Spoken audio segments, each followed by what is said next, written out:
నాది 20 ఇయర్స్ అయిపోయింది మీరు వచ్చి, 20 ఏళ్ళు అయిపోయింది. చూసుకుంటే మీరు సినిమాలో దాదాపు 25 సినిమాల్లో చేశారు. సక్సెస్ శాతం కొంతమందికి ఎక్కువ ఉంటుంది, కొంతమంది తక్కువ ఉంటుంది. మీ కెరీర్లో నాకు తెలిసి తక్కువే.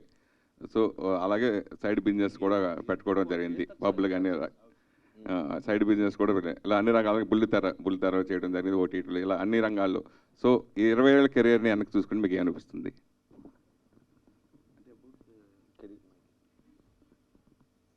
చాలా తెలుసుకున్నానండి. First 17 years of my life, అంటే 0 to 17, ఇందాక అన్నట్టుగా ఇంకేదో ఉంది కానీ అదేంటో మనకు తెలియదు, సర్లే చూద్దాం, పెరిగాక ఆలోచిద్దాం, ఎందుకంటే అడిగే ఎక్స్పీరియన్స్ కూడా మనకు లేదని ఫస్ట్ 17 ఇయర్స్ ఏదో దాటేశాను. అంటే తెలుసుకుంటూ నా కాన్షియస్నెస్ కూడా నేను పెరుగుతూ 17 ఇయర్స్కి యాక్టర్ అయ్యా.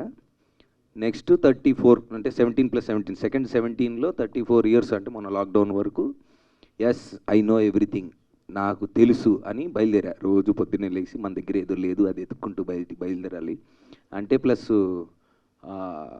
సినిమాలు, ఇప్పుడు ఫస్ట్ ఫిలింలో నాకు సినిమా రిలీజ్ ముందు సూట్ కేసులు వస్తాయి, ఇంటికి జాగ్రత్త తీసుకోబాకు, దొరికిపోతావు, అలాంటివి చేయకు, నీ సినిమా అది ఇది అని చెప్పి, అంటే నాకు అంత తెలియదు కదా, బయట నుంచి ఏదో వచ్చాం. 17 ఇయర్స్కి యాక్టర్ అయిన తర్వాత ఒక రేస్, అంటే ఫస్ట్ 3-4 ఇయర్స్లోనే 10 ఆల్మోస్ట్ కంటిన్యూస్గా సినిమాలు చేశాను. తర్వాత కొన్ని చేయకూడని చేశాను, కొన్ని వద్దనుకున్నవి కూడా చేశాను. ఏదో అంటే నాకు తెలియలే, అంటే అప్పుడు తెలియదు అన్న విషయం ఇప్పుడు తెలిసింది. So second 17 years of my life till 34 I thought okay, మనకు తెలుసు ఇప్పుడు ఇది మనకు కావాల్సింది, ఇది మనకి ఇది లేదు, పలానా లేదు, దాని వెనకాల వెళ్ళాలి అని ఒక బ్లైండ్ రేస్లో పరిగెత్తాను. తర్వాత లాక్డౌన్లో లాక్ ఓపెన్ అయింది. లైట్గా లాక్ ఓపెన్ అయ్యి, ఓహో బాబాయ్ మనకేం తెలియదు, మన గురించి మనం తెలుసుకోవాలని 34th ఇయర్కి అనిపించింది. అప్పుడు నేను ఆ విషయం నాకు గుర్తుండాలని 2.0 అని పెట్టుకున్నా, 2.2 అని. సో మీ క్వశ్చన్కి ఆన్సర్ ఏంటంటే, ఈ లాస్ట్ 20 ఇయర్స్ ఆఫ్ మై కెరీర్లో అది ప్రాక్టీస్ రన్ అని నేను ఫీల్ అవుతున్నా ఈరోజు. పర్సనల్గా నేను ఆల్రెడీ ఆ పాయింట్ దాటి, ఓకే మనకేం తెలియదు, మన గురించి మనం తెలుసుకోవాలనే జర్నీ పర్సనల్గా నేను స్టార్ట్ అయింది. అది నా పర్సనల్ జర్నీ. ఇక సినిమాల వరకు వస్తే definitely love Mouli will be the beginning of my 2.0 career అని నేను ఫీల్ అవుతున్నాను.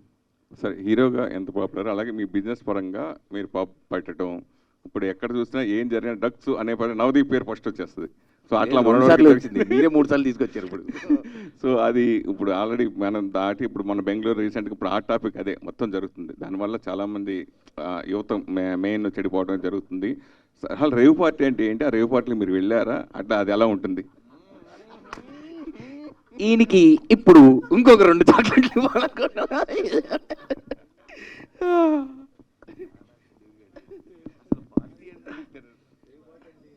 రేవు పార్టీ అంటే ఏంటి, ఏం చెప్తాం, ఒక్కొక్కరికి ఒక్కొక్కలాగుంటుంది, ఒక్కొక్క దేశంలో ఒక్కొక్కలాగుంటుంది.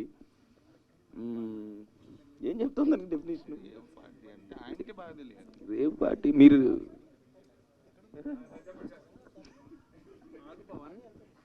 31 ఇయర్స్ సీనియర్ నన్ను ఇలా ర్యాంక్ చేయడం ఏమన్నా న్యాయంగా అనిపిస్తుందా మీకు? రేయి పగలు జరిగింది, అంతే అంతే అంతే. Okay, next. అంతే సార్, రేయి పగలు జరిగేది. నేను ఈ దేశంలో అయితే ఇప్పుడు వెళ్ళలేదు. ఎస్, హలో అన్న. హలో అన్న, this is Chandu, anchor from filmy looks. Yes. So first of all congratulations, చాలా రోజుల తర్వాత రావటం, అండ్ ఫ్యాన్స్కిను మాకు కూడా. అండ్ లవ్ మౌలి ట్రైలర్ చూసినప్పుడు అందరికీ అర్థమైతే, అండ్ దీంట్లో మీరు పెయింటర్ కదా, సో బేసిక్గా టైటానిక్ లాంటి సీన్స్ ఏమైనా ఉంటాయి అన్న దీంట్లో? ఉన్నాయి. మంచి క్వశ్చన్ అడిగాడు. టైటానిక్ సీనే ఉంది, యాజ్ టీజ్ ఉంది, చెప్పొద్దు ఎవరికి ఈ విషయం. అంటే నేను కొంచెం రొమాంటిక్ సీన్స్ అన్న. నిజంగానే ఉంది, మీరు చెప్పేది రొమాంటిక్ ఉందన్న, నిజంగానే ఉంది, సేమ్ యాజ్ ఇట్ ఈజ్ ఉంది. యాజ్ ఇట్ ఈజ్ ఉంది. థ్యాంక్స్. అది మేము చెప్పకపోయినా మీరు తెలుసుకుంటారు కదా తర్వాత, ఏంటి ఆ రోజు అలా చెప్పే ఉంటారు. అది ఎందుకు ఉందనేది తెలుసుకోవాలంటే మీరు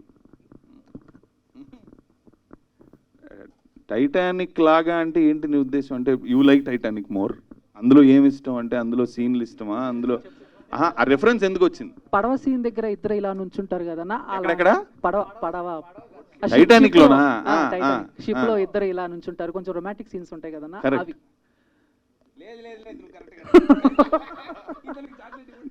అన్న మరీ అంత పచ్చిగా అడిగితే ఎలాగన్నా? అడిగాడు పర్లేదులే, నువ్వు ఆ పడవ మీద నుంచినది కాకుండా వాళ్ళు కారులో చేసే దాని గురించి అడుగుతున్నావులే కానీ. బట్ అది ఆ పెయింటింగ్ గురించి కూడా అన్న. ఏ పెయింటింగ్? బెడ్రూమ్ లో పెయింట్, సోఫా మీద పెయింటింగ్ కూడా. నువ్వు ఎన్నిటి గురించి, నీ ఫ్యాంటసీ ఏంటి?